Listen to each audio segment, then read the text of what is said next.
This is Northeast Georgia.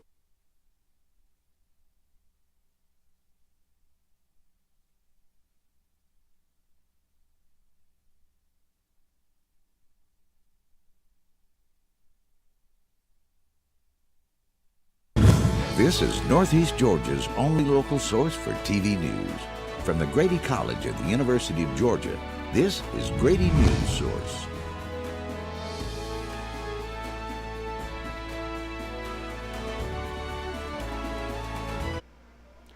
We apologize for those early technical difficulties, but good evening, everyone, and welcome to Grady Newsource. We have a developing story regarding the arrest and the shooting of 2 individuals over the weekend. Grady Newsource reporter Mary Lou Masters joins us live. Mary Lou, what have you found?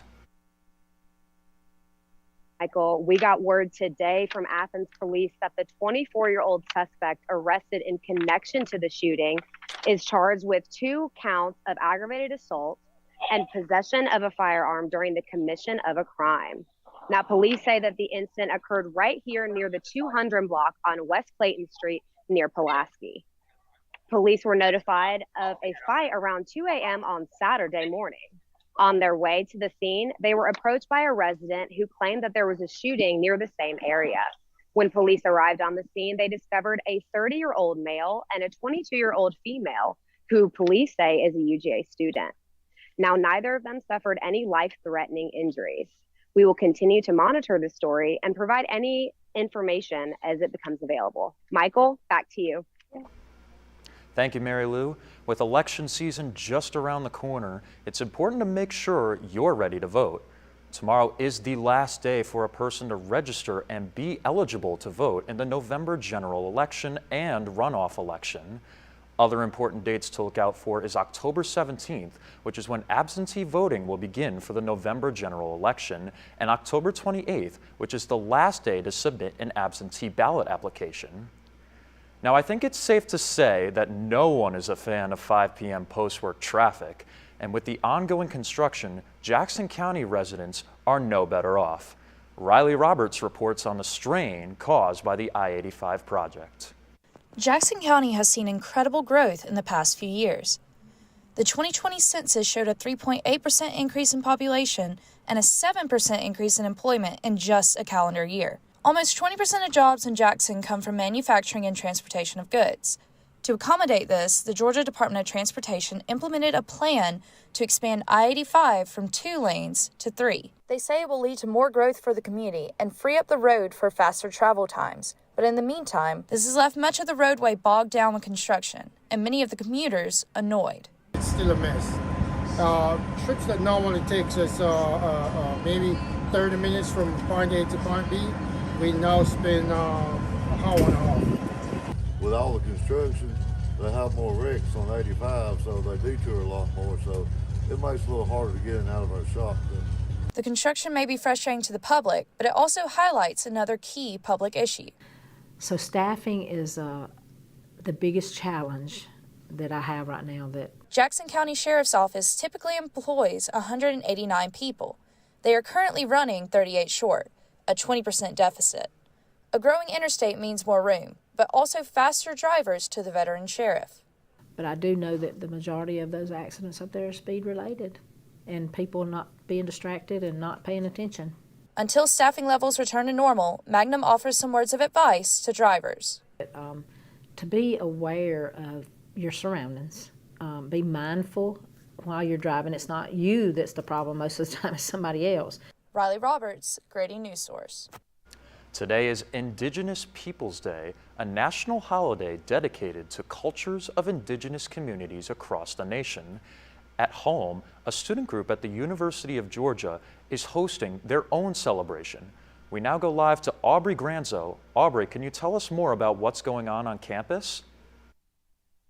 Yeah, Michael, we are here at Tate Plaza where members of the Native American Association and the Hispanic Student Association are celebrating Indigenous People Day. I'm here with Hannah and Laura. Could you all share with us what y'all are up to tonight? Yeah, so basically this is a collaborative event between our 2 organizations where we are celebrating the indigenous communities of both North and South America and shedding light to UGA students who maybe are not the most educated on this topic, just about their Hispanic culture, our Indigenous culture, and the blend that occurs within both of these continents. And what events do you have planned for tonight? We have some trivia games, some matching games where you'll get candy and prizes. Our trivia game, you will get your Mayan zodiac sign in the form of a sticker. We are matching different tribes to their location on a map, and you get candy and prizes for that. And we also have a cultural appropriation versus appreciation trivia game where you have to guess which one is appropriation and which one is appreciation. And we also have plenty of food.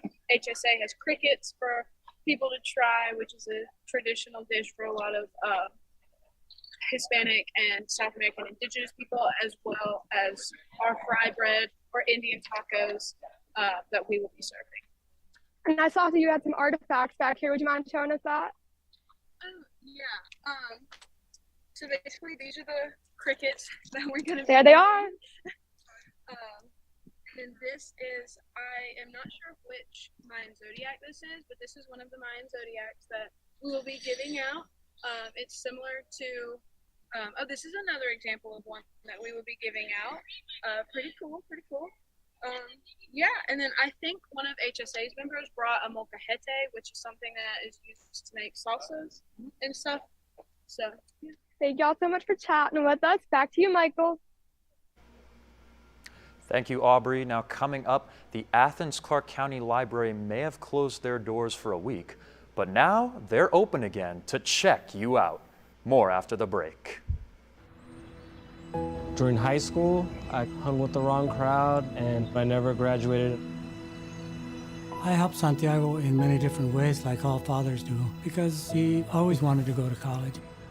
I felt a little embarrassed to come back to school, but eventually, once I came here, I knew that it's for a bigger goal.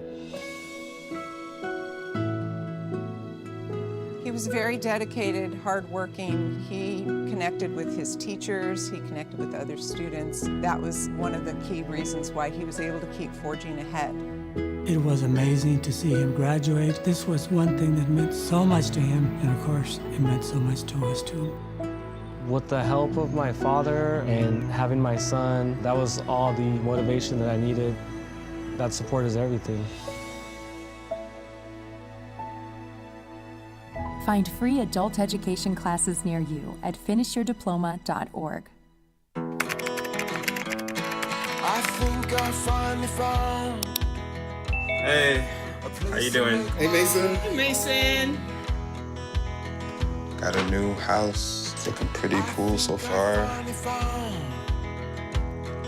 A place that I call home.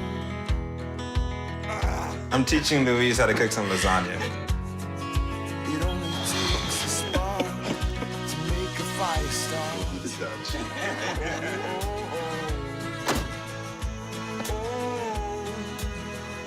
Thank you. Study, please.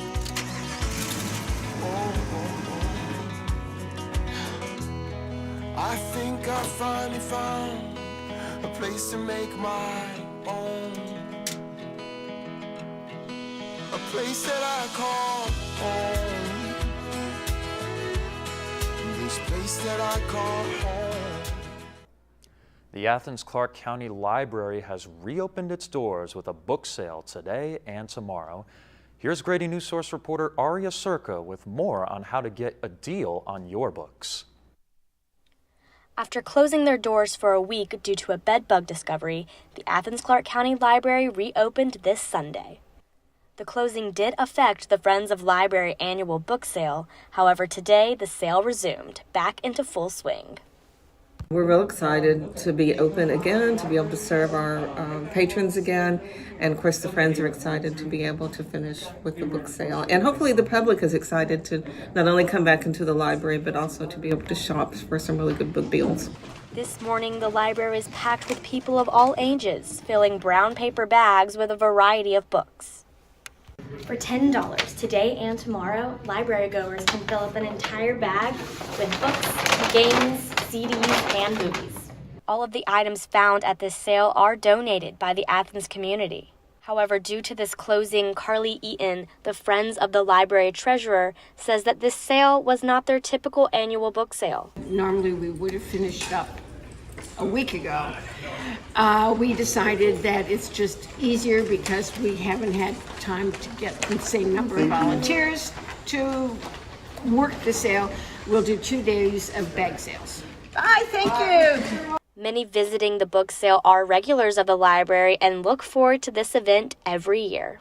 A bag full of books for $10, and I've been coming to book sales for years and years and years. I love it. I love books, I love reading, and I love the DVDs and CDs as well. For Grady Newsource, this is Aria Circa.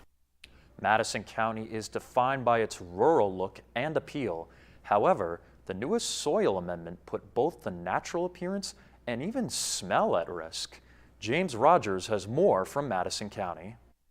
Since its passage on July 15th of this year, Georgia's newest soil amendment, approved by the Department of Agriculture, has created several dilemmas for local residents, including a foul odor and potentially dangerous runoff.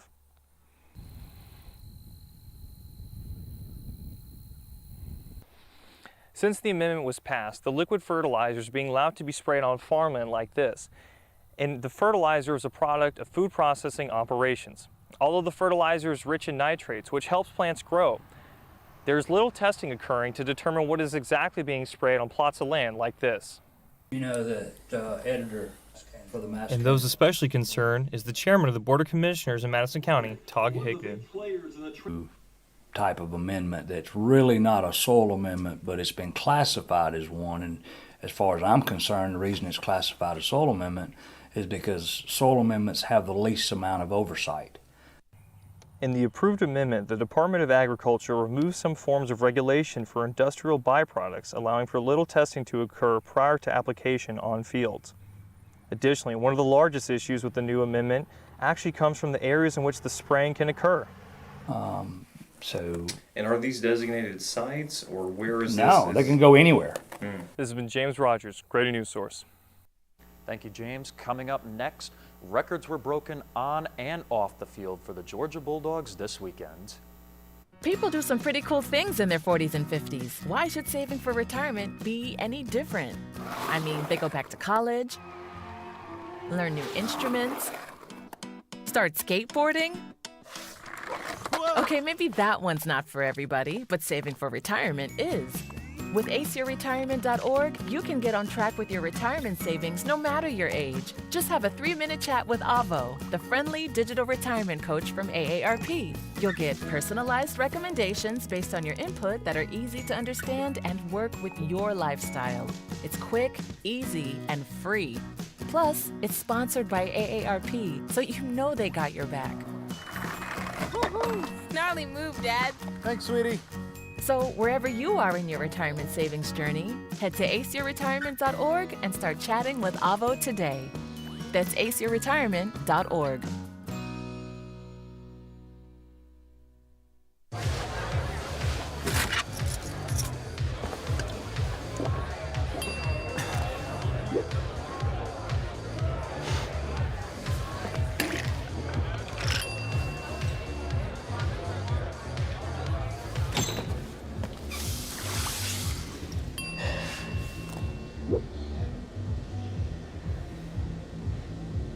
If you need to do something to feel okay to drive, you're not okay to drive. Don't drive buzzed. My Shiro doesn't always wear a cape, but she always has time for a hug, a smile, for going the extra mile. My Shiro stretches every dollar, puts in long hours, puts others first. But now it's your time, Mom. When you're ready to retire, we want you to be able to enjoy it. It's time to start saving now. A free 3-minute online chat can give you the personalized tips you need to start boosting your retirement savings today. Visit aceyourretirement.org. Welcome back to Grady Newsource, and now to Madison Harwell for a sports update. Hi, Madison. Hey, Michael. It was an exciting weekend in Athens for sure. The Georgia Bulldogs reclaimed the #1 spot of the AP Top 25 college football polls after defeating Auburn 42-10 on Saturday. Alabama held this title for 1 week, but after barely winning against Texas A&M 24-20, The Crimson Tide fell to the number 3 spot, and Ohio State moved up to the number 2 spot on the polls. Sticking with Georgia football, UGA quarterback Stetson Bennett had the longest run of his career after scrambling for a 64-yard touchdown to extend the lead 28-3 over the Tigers at the start of the fourth quarter. Records were broken for old and new quarterbacks this weekend. Former UGA quarterback Aaron Murray previously held the SEC record for most completions during a career. Murray's record of 921 completions was broken by Mississippi State quarterback Will Rogers while playing against the Arkansas Razorbacks. During this game, he had 31 completions for Mississippi State. Rogers broke the SEC record in just 28 games compared to Murray's 52 career games. The new record set by Rogers is now 946 completions, according to Mississippi State. Taking it off the field and onto the golf course, UGA golf senior Ben Van Wyck had an exciting SEC match play tournament. After shooting 3 over par on the first day at Old Overton Club in Alabama, Van Wyck went on to card a hole-in-one and an eagle during his second round, which helped him shoot a 64. This week, the UGA women's golf team will be looking to defend their title at the Illini Invitational in Chicago. Last season, they won this tournament with a team record of 15 under par. The first and second round of the tournament will be played today at Medina Country Club. Moving over to baseball, the Braves open their playoff series against the Phillies in the National League Division Series tomorrow at home. Max Fried will start on the mound for Atlanta with first pitch at 1:07 in the afternoon. That's it for sports today. Back to you, Michael. Thank you, Madison. Now we're going to turn it over to our weather anchor, Ben McKettrick, to give us this week's weather and some guidelines for that Braves playoff series. Ben? Well, thank you, Michael. And if you stepped outside this morning, you would have noticed that it was a little bit chillier than what we're used to so far this year. And it'll really be like that for the rest of this week and honestly for the rest of the year. Now we'll get into Monday's temperature. As you can see, it'll be a high of 76 and a low of 54. I mean, it's a beautiful sunny day today. And Tuesday, expect no different. It's 76 as the high and 57. Right now, we're kind of in that seasonal limbo where it's not too hot from the summer, it's not too cold in the winter that we'll see later on this year. We're just at a perfect warm right now. And as Madison mentioned earlier with the Braves game, they're set to have first pitch at 1 p.m. And the only thing you really need to know if you're going to that game is that it's going to be a beautiful day for baseball. But we can't quite say the same as we get into Wednesday with the Braves game, that second series. As you can see, it's a little bit cloudy and there is a 60% chance of rain on Wednesday. The high is 77 and the low is 62. And if you're going to the Braves game, I would recommend taking a rain jacket. First pitch is at 4 p.m. And you might see a little bit of showers, and temperatures are also going to drop, so it'll be important to dress warm for that game.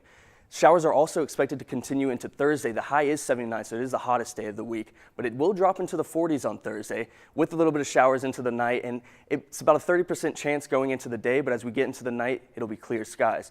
And then we'll move on to Friday. Friday is going to be another beautiful day just like Monday and Tuesday. You have a good high of 73, and it'll be your lowest and your coldest night at 45 degrees.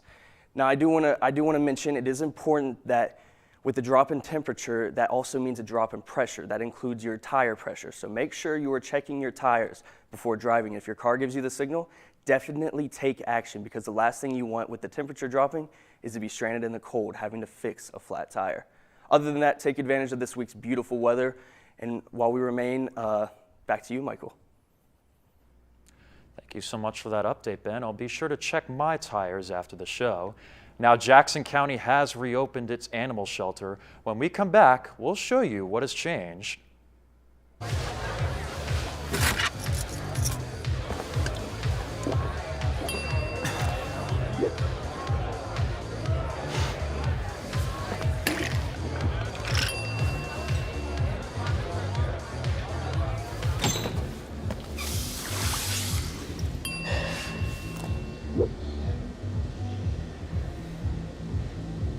If you need to do something to feel okay to drive, you're not okay to drive. Don't drive buzzed. You're home before sunrise. on top of the house, the kids, and our future. The smell of your cooking is our alarm clock. My Shiro's day is never done. So let's start saving a little more now so we can feel prepared for retirement. A free 3-minute online chat can give us the personalized tips we need so we can live our lives to the fullest. Visit aceyourretirement.org. Julie was always a voracious reader. She'd carry 2 novels on an airplane because she'd read one on a 3-4 hour ride. And at some point, I began to notice that she would read a page and couldn't remember what she had just read, and she'd have to go back and read it again. I don't remember much these days after I read, but less does for me, and I love it.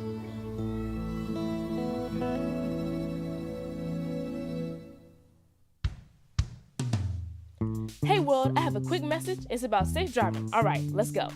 Anytime you're driving, have the seatbelt buckled tight. Both hands on the wheel and your phone out of sight. When not in your hand, trying to text somebody back. Because if you do, your car might get smacked. The moral of the story, just put your phone down. The people on the road will stay safe and sound. Put your phone down, put your phone down. People on the road will stay safe and sound. Yeah. The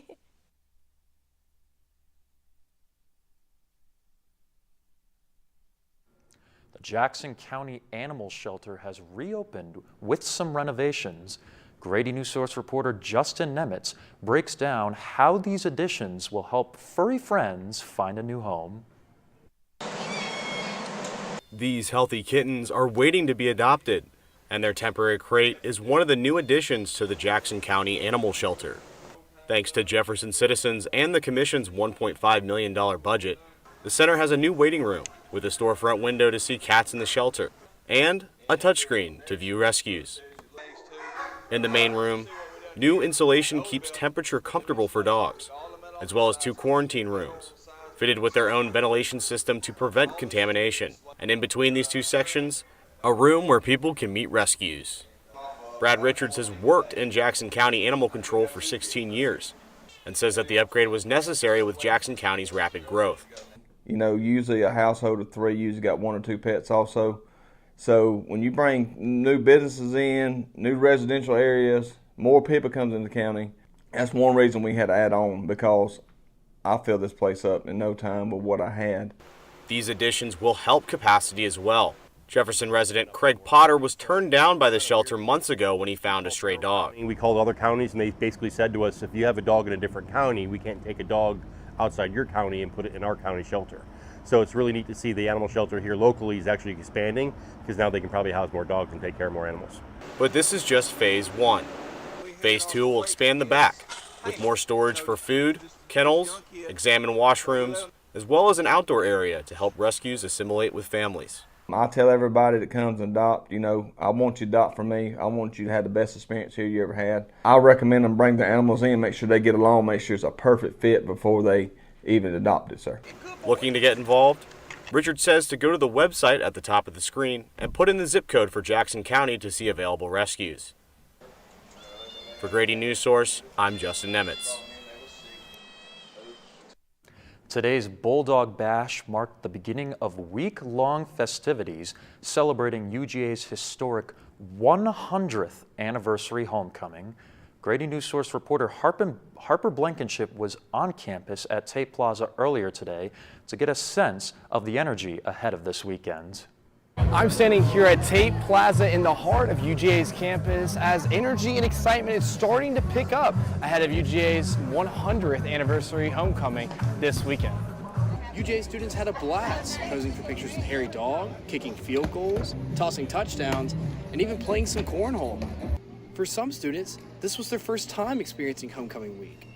I'm excited for the parade. We're going to attend all the events. Yeah, because we figured since we're seniors and we haven't attended any of the events yet that we have to check all of our boxes and be full on school spirit this year. So we're going to go to everything. Nowadays, homecoming week is a fun week for everyone, but its history is actually deeper than that. It's not only because of the fact that we have like a celebratory football game at the end of the week, but also it all started actually with the troops coming home. All about homecoming. For many other students, homecoming week is about more than just festivities and fun. It's about family. The minority community is not that big on campus, so we're just trying to make sure everybody know each other, we're all cool and on good terms and stuff like that, and just make sure our community is like still going on long after we graduate. Nominations for candidates ended last month, but voting began today. Look for QR codes like this one around campus for your voice to be heard. If you missed out on some of the fun today, don't worry, there's more on its way. Festivities are going to be going on all week long as we run up to the 100th anniversary homecoming parade in downtown Athens on Friday. Then, on Saturday, at halftime of the Vanderbilt game, the homecoming court reveal. For Grady Newsource, I'm Harper Blankenship. Last week, Brandon met a girl on a dating app. One day after work, he finally found the courage to ask her out. No answer. He started to panic. Was he being too pushy? Maybe it was too... Hey, sorry I didn't respond. I was driving. I would love to go on a date. How does tonight sound? Brandon tried to play it cool, but inside he knew. A girl so smart, so responsible. She must be a keeper. You know, a lot of people say, when you're going somewhere, you don't want to look back. But I beg to differ. For her to see her father celebrate his graduation, it's the best feeling in the world. I can't lie and say it was easy. But sometimes you just have to stop everything and take it in. I looked at everything in a different light. And I realized it started with me going back and getting my high school diploma. Jordan knows he shouldn't eat this entire bowl of nachos, but tonight he's earned that right. Because a few hours ago in the middle of happy hour, he recognized a sign. Not from the gods or a bolt of lightning, but from a double heart, a kissy face, and a fourth ha in ha ha ha. That's when Jordan knew he was buzzed. So when it was time to go, he got a ride home instead of driving. Be a legend like Jordan. Recognize your buzzed warning signs and get a ride home. Buzz driving is drunk driving. There is a road laid out for me. First night here, but Amy seems cool. Leading down to the river. I am blind, but I need not see. What do you think? I know this road is there for me. If I'm really free, take me down to the river and walk.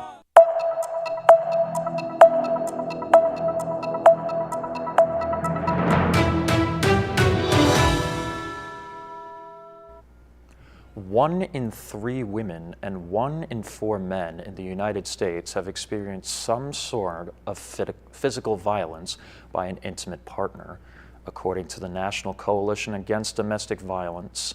Grady Newsource reporter Abby Walton explains a resource for survivors and those escaping domestic violence in Northeast Georgia. Project SAFE is a nonprofit that helps people escape domestic violence. The organization strives to end domestic violence through prevention, education, and supportive services like their safe homes, hotline, and thrift store. We want everyone to know that Project SAFE is here to serve everyone. We serve all victims of domestic violence and survivors, regardless of race, gender, ethnicity, age, socioeconomic status, anything like that. In Georgia, over 37% of women and over 30% of men experience intimate partner physical violence, sexual violence, and or stalking in their lifetimes. The nonprofit serves to reduce these numbers as an outlet for those struggling as well as survivors. The thrift store is located on Hawthorne Street in Athens, and it is run on donations.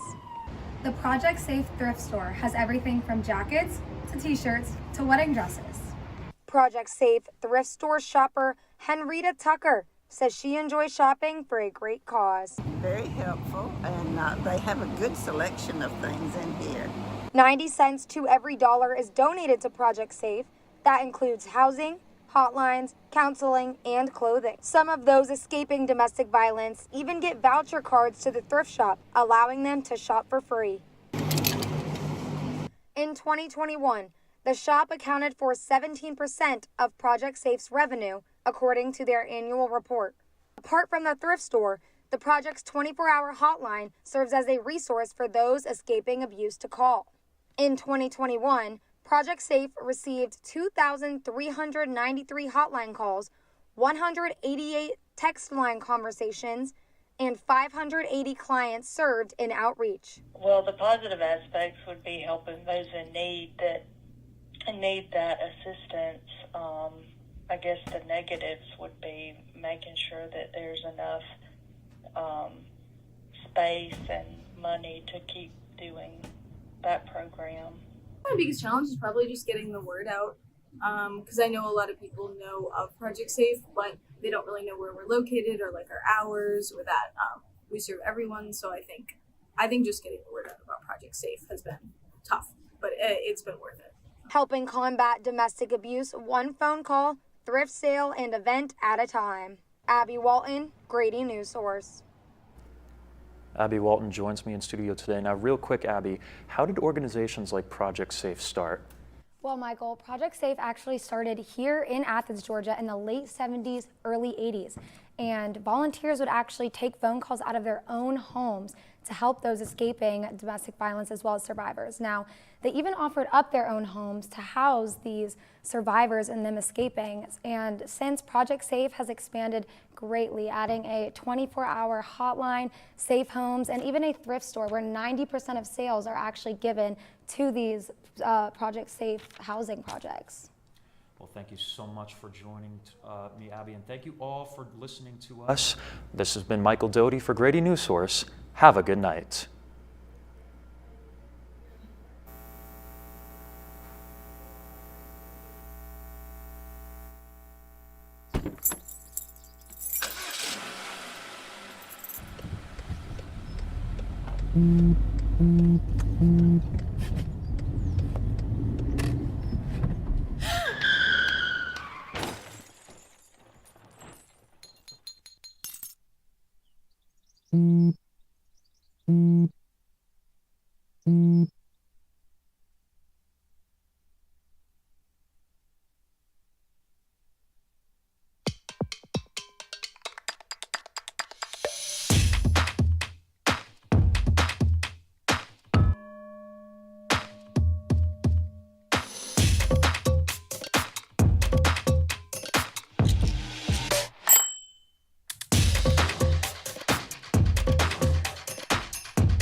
We scored? Yeah, we scored. We're going to the playoffs. I can't believe I missed that. Every time I'm buzzed, I spend too much time on my phone. What? I should take your phone away. No. I'll call for a ride. Wait, why does my face look like that? I'm playing with these new face filters. Okay, you know what? Yep, that's mine. Kevin, I need that back. No. Kevin!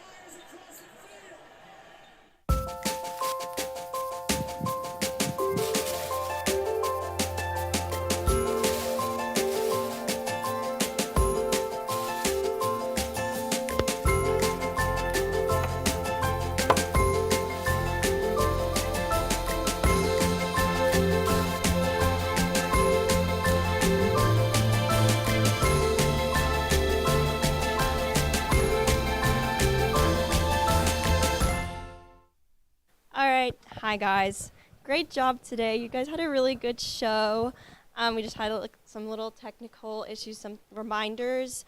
First off, great job to everyone who was in studio, sports weather. Michael, you guys were practicing an hour before the show. I thought that was really well done. I think other people should look into doing that because the transition between sports and weather, all that was really great. So kudos to you guys. We still have some live view issues. That's why we were doing the live shots off of Zoom. They work here when we check it, but for some reason when we're out in the field, it decides to break. So still working on that. But I think Zoom, great job on Zoom. Great job on Zoom.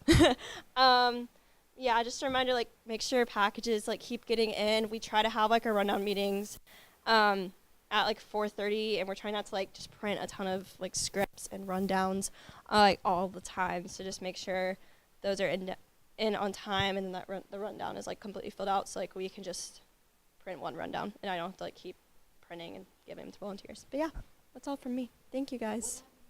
Show tease. Oh, yeah, I have no idea. It just didn't play. I'm sorry, Michael. I know, like, that was it was really good when we recorded it, and it just didn't play. And I was like, okay, I don't want to waste time, so.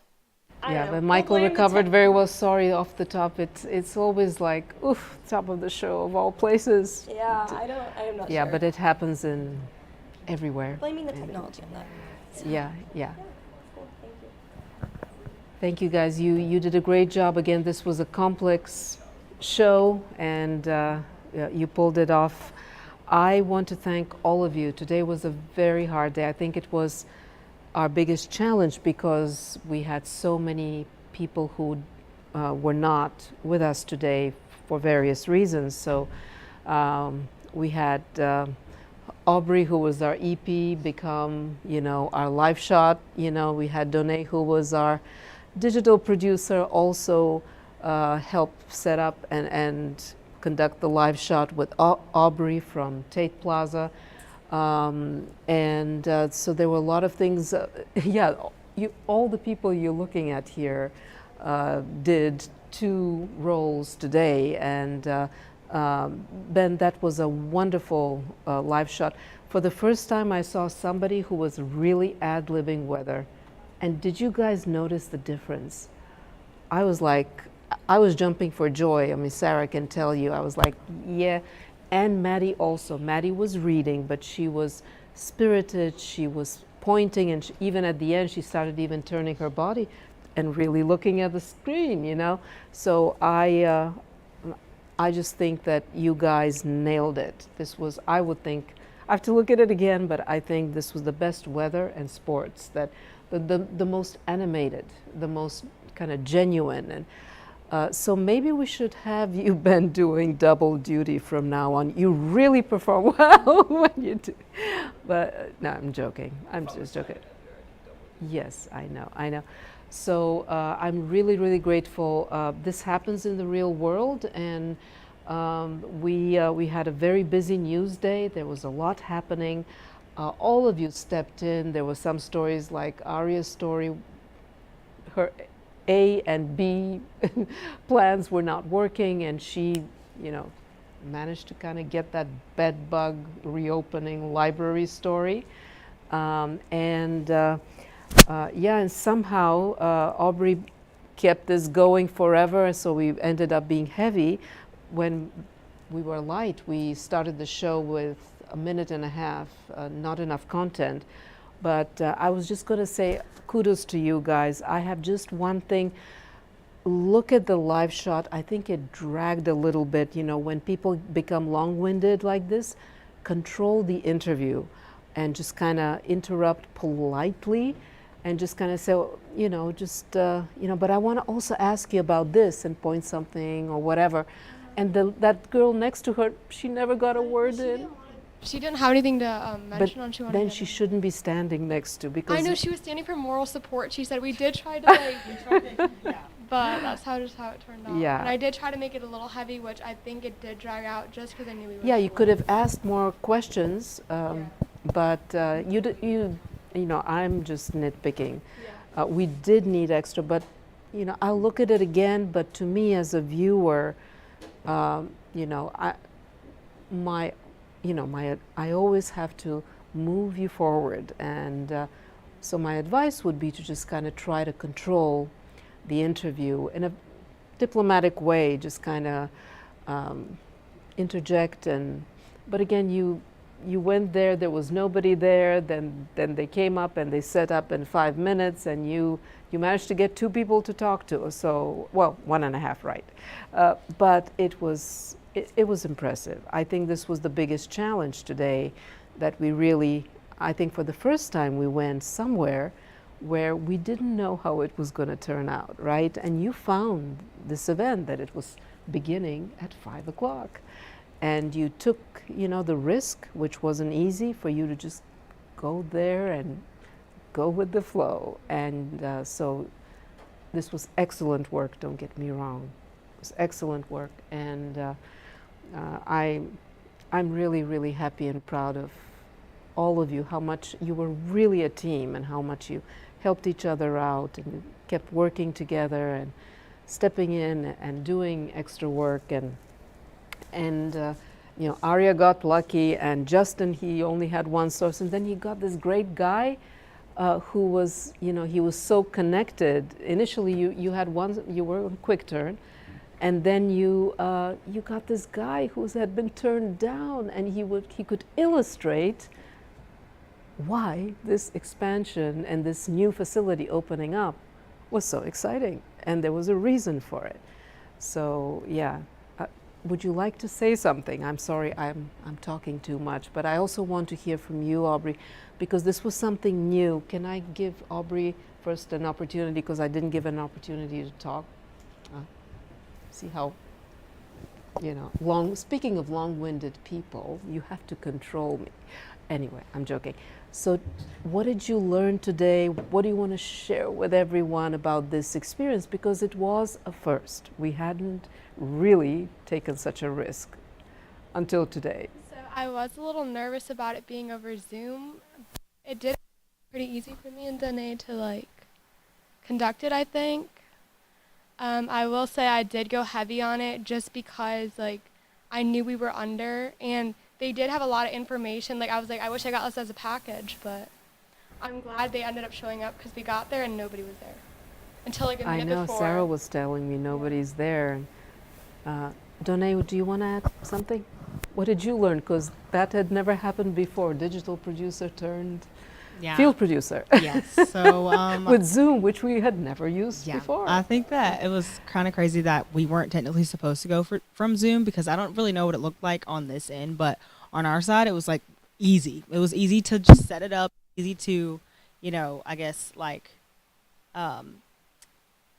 just because they could see me so easily and everything. It wasn't a whole lot of cords and stuff. It was just the AirPods, and then, you know, they could hear, we could hear, and it was good because like we were able to give them one of the AirPods so they could hear the show as well, instead of it being like, you know, like exactly. So like in normal, like in the field, it would just be like the anchor, or not the anchor, the reporter has an IFB and they can hear, right? Versus, and then they're kind of having to try to communicate everything, but they could hear too, so they could tell, okay, we're about to be on now. So that was really cool. I think that, yes, she did intentionally try to go heavy just because we were short on the show, but I also will say that I was like waiting for a countdown to let us know how much time, so I could, because we had gone over like signals with them for like, okay, you have like 15 seconds to wrap or whatever. And so, but then they were giving good information, so we were kind of just like, okay, we'll just go with the flow. Be for the people in the studio, the SPMs, to kind of give you a countdown, because I heard you asking them for a countdown, but there were a lot of moving pieces. You know, Sarah was trying to get two pieces that were, you know, Harper's piece was late, and Jim's kind of made it with a few minutes to spare, so she had her hands full with a lot of things that she was trying to nail down, so yeah, but given all the chaos and unpredictable things and everybody stepping in and helping out, and I'm really impressed with all of you, and our intrepid anchor who had to start off apologizing for technical difficulty, but really well well done. And Sarah, a few things from you real quick. Yeah, good job, everybody. Shout out to my leadership team. You guys really pulled through today. I was really stressed out in the beginning, not gonna lie, with 3 people out, but everyone pulled their weight today, and I'm just really proud. Yeah, I don't really have much to say other than that.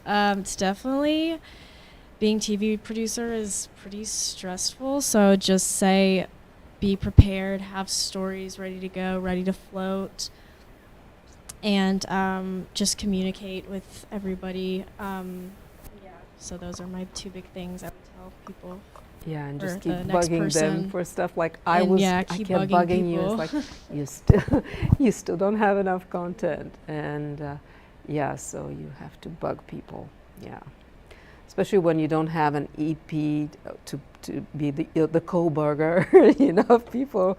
You know, she did a lot until she had to become a live reporter. Justin, it's over to you now. What did you learn I mean, today? I just grabbed the microphone to get ready to respond to you, but it's okay.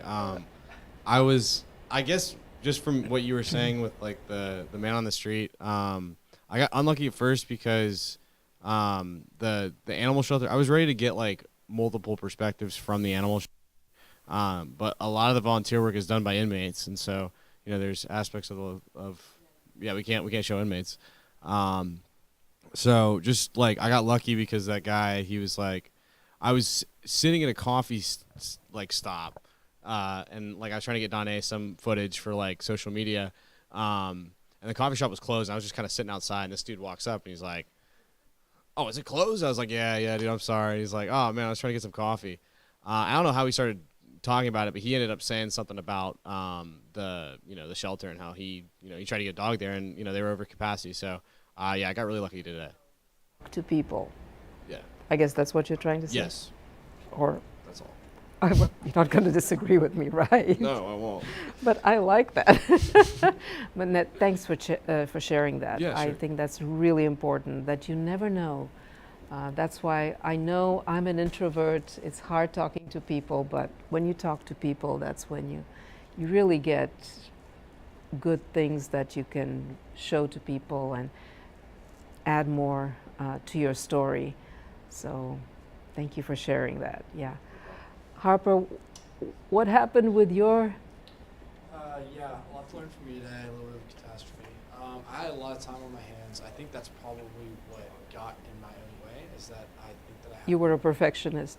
No, not necessarily. I am, but like I think that I definitely think that on top of thinking I had more time than I had ended up hurting me. So basically, like, I had everything done, got interviews for a bunch of people.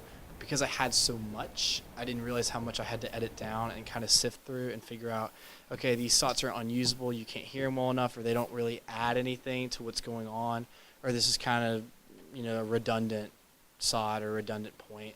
And so I had to go through a lot of that, and I was really pushing up against the time because I waited to go back and do my stand-up. So I would say that, I didn't follow proper script approval in order to get it in. I think it was fine because it was just event coverage, but I didn't get to run a final script by you or my EP.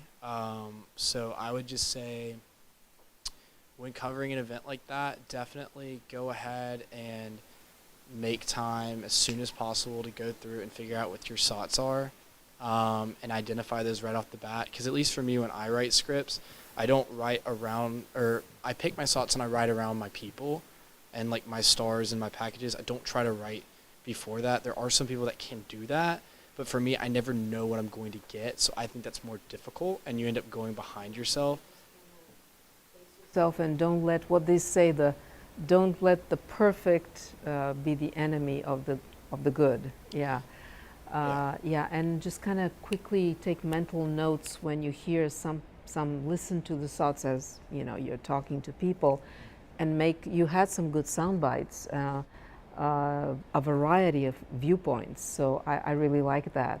But just kind of start planning as you're speaking to people. Start planning. Oh, this was good and that was good.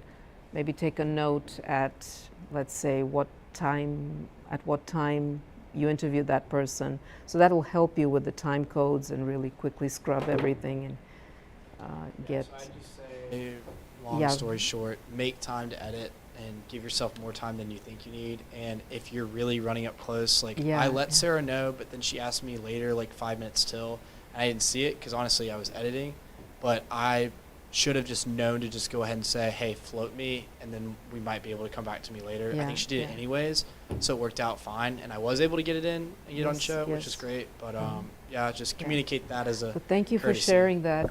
That's really important advice as well. Michael, great job anchoring. At the end, though, I think I need to explain again the double anchor thing. Watch yourself and see what I'm trying to say. First of all, I don't know why they took you and Abby together when there was no interaction tossing to her package.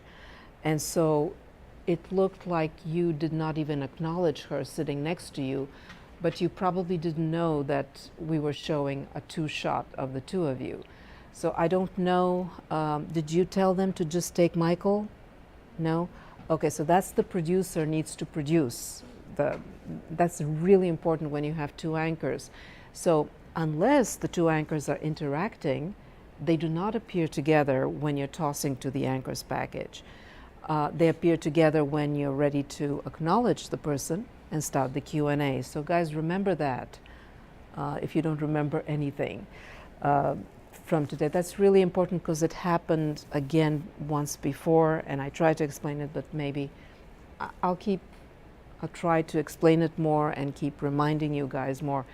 And then at the end, that happened with Nicole, I think, where she was reading off the screen and the questions and not even acknowledging the reporter sitting next to her, and even asking her the question locked, on the screen. It looks really awkward. You're not acknowledging the person. There's no chemistry. So you sort of did from time to time acknowledge her, but it was like this. I'm not saying you should turn your body, the whole body, but at least a little bit, just it'll come natural to you. How, if somebody's sitting next to you, you wouldn't, look at them that way, right? You would turn a little bit your body and you would look at them. So that would be my advice. Just look at that. I hated looking at myself, but it helps. And we could look at it together if you want on Wednesday, but that would be my only advice. And that, don't worry about it. It's a very different look and a very different way of doing things, which we're not I'm sorry to have my back at you, which we're not very familiar with. But it looks really awkward if you do not acknowledge the person sitting next to you. If you're reading just kind of write the question on your paper so you can just sort of look down and remind yourself and look at the person. I don't think you need to read it. Once you look at the person sitting next to you, you sort of engage in a natural way and you think about the question. You have it in front of you on the paper. That's what I would advise you. When I would interview people live on air, I just have my talking points in front of me with keywords circled. So I know this gives me the comfort that even if the person answers with yep or nope, I can look down and the keyword is giving me a prompt as to what else I can ask immediately on live air. But you don't have a full 5-minute interview like I've been conducting, you just had those two questions, so it would have been easy for you to have them there, if I'm making sense, and just kind of so that you can look down, remind yourself, give yourself some comfort, and look her in the eye and just kind of, ask her, so what's the history of this? And for her, again, the same thing with you, Abby, try to sort of have this all in your notes, because again, you were reading and you weren't even acknowledging him that much, and at certain points you did acknowledge him, but he was like this. You weren't sort of looking at each other, I mean really looking at each other. So that would be my only, again, don't worry about it. It didn't look bad, but that's when you go out in the real world, when you're doing the two anchor thing or the MMJ anchor thing, just remember that. Put it in the back of your mind and remember this. So that would be, otherwise you looked sharp, look at the way you're dressed and everything, and you practiced, and it showed with the weather and sports. You were awesome, and you ad-libbed even that you're going to check your tires. That was just so wonderful. That was just beautiful. And as I said, this weather, it really, I mean, you can ask Sarah. I was really jumping for joy. It's like, but you guys watch to see when people have practiced. Even she was even reading, and yet she was so animated. And the fact that she had very poor visuals, there was little she could show because we couldn't show the visuals. She, with her gestures, with her smile, she changed the tone and the pitch, and she was interesting because she kept changing the subject with the way she was narrating this. And then we had another intrepid, Mary Lou, who also managed to do something that you had never done before. You were nervous, but you went for it, and you did it, and you found some new information, and it looked good. And so if you want to share with us, you were very convincing.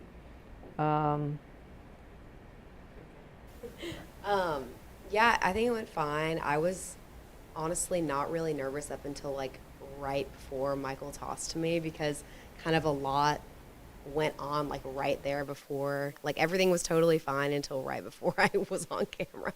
So I was a little like, I know. And I practiced a lot before and honestly didn't even really need a script, but I just kind of got flustered and ended up looking down on it and was just like, And so, okay. Everybody looks at their, at their notes, as long as you're not locked into it and not even looking at. And you just looked from time to time. It was very natural. It was, so I'll look again, but I'm just so impressed with all of you, and you were a good team. You helped each other out, and one of my supervisors used to say that I perform the best, when I'm doing double duty or when things are going wrong. And I think it sort of mobilizes you. I don't know how you felt, guys, but when you're doing something that, is kind of scaring you, but, it's, you're doing it for the team, somehow you get mobilized. Or so I'm looking. Riley, I think. Where's Riley? She said she got a call from her Sojo source and they gave her an interview. Okay, good. She did a good job too. Wrestled together. Jim, Jim also didn't check with me, and so I had to have him redo his stand-up because he didn't check with me, and I hated to do this, but I couldn't approve. His stand-up was too much editorializing, which was not good for him to have that. So he redid it. That was a late package, but it made it. One thing that I just want to remind you, he sigged out at the end without saying anything meaningful, just his name. Avoid doing that unless you have something meaningful to say. Sig out, cover yourself with B-roll. And plus he had a bridge stand-up in between, which was good. But he just showed his face one more time at the end just to say bye-bye. And it doesn't look serious to me unless you have something to say, but just to say, I'm so-and-so reporting from Madison County. And I'll let him know.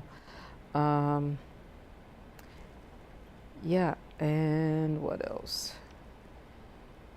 But again, I'm just nitpicking because if I don't, then I'm not teaching you. With the Sojo story, Abby, you pulled it off, which was great. Let me see. The expert was a phoner, which was not very convincing. The expert was a phone interview, but I guess that was what you could get today. Yeah, and no beneficiary. I guess it was. It was like really difficult to get some.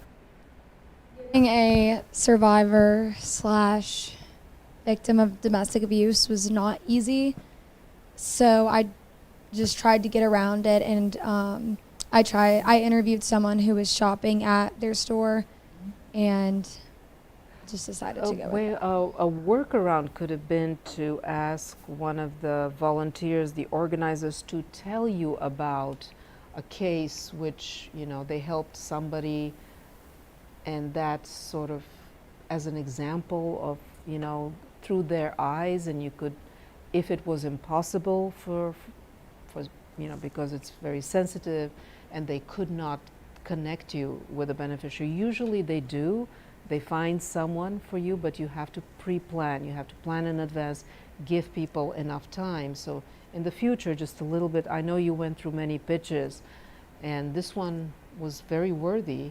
It was very worthy to do this. But if you had had enough time, I think they would have found somebody that was willing to talk to you. Maybe, you know, at that point we could have considered also an anonymous source kind of situation because of the sensitivity. But if you couldn't get this by pre-planning it and making, you know, you could have done it in a different way by saying it was not possible to get a beneficiary for these and these reasons, but, you know, here is what, you know, Yeah, and have her tell us, you know, this was something we're particularly proud of, that this seemed like, I'm making this up, but it seemed like impossible. This woman was, you know, with her 2 children, an abusive husband, she was so afraid to, you know, to even contact us, and yet she did. And, you know, it could have been done in a roundabout way. That could have been a workaround. So I'm just kind of saying it for the benefit. All of you will be in a situation sometimes where you need an important source that can make your story, and these are little ways to work around these things. But kudos to you for still pulling it off at such a short notice, and it was a very worthy story to have. But both of you, watch yourselves and you will see what I meant. But again, I'm just nitpicking, and it's 6:01 and I don't want to be, you know, long-winded. Guys, I'm really, all of you, I'm really, really proud of you, and can't wait for Wednesday when you're going to be, no pressure, under the microscope again. So guys, get some rest. Wednesday's going to be a big day for you and for me, and love you, and I'm really, really proud of all of you today.